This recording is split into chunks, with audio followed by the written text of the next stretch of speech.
Welcome to my channel. आज की video में हम बात करेंगे what is narrator in literature और हम उसकी टाइप्स को देखेंगे। फर्स्टली हम बात कर लेते हैं नरेटर क्या होता है लिटरेचर में। A narrator is the person from whose perspective story is told. Narrator ऐसा पर्सन होता है जिसके पर्सपेक्टिव से हम अपनी स्टोरी बता रहे होते हैं, यानी कि the narrator narrates the text.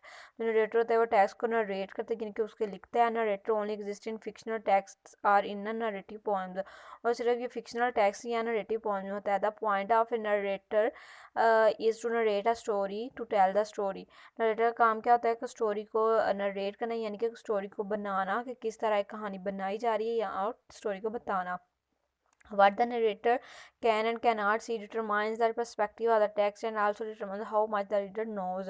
कि narrator क्या करता है कि वो डिटरमाइन करता है perspective of the text कि text का perspective क्या है, और also डिटरमाइन करने की कोशिश करता है how much the reader knows, यानी कि जो बात वो नरेट कर रही है, यानी कि जो बात दूसरों तक पहुंचाना चाह रहा है जो रीडर है वो उसे जानता है या नहीं, थ्रो हिज स्टोरी या थ्रो हिज टेक्स्ट। नरेटर क्या होता है, स्टोरी नरेट करता है, यानी कि स्टोरी लिखता है, सिंपली ये होता है।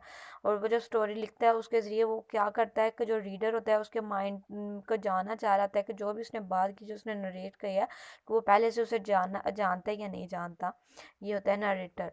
तो हम इसकी जो टाइप्स हैं, we have 3 types narrator. First person narrator, second person narrator and third person point narrator. लेकिन उसे हम अपनी प्रीवियस वीडियो में बात करेंगे। लेकिन उससे पहले अगर हमारे चैनल पे न्यू है तो प्लीज़ लाइक सब्सक्राइब और शेयर करना मत भूलें।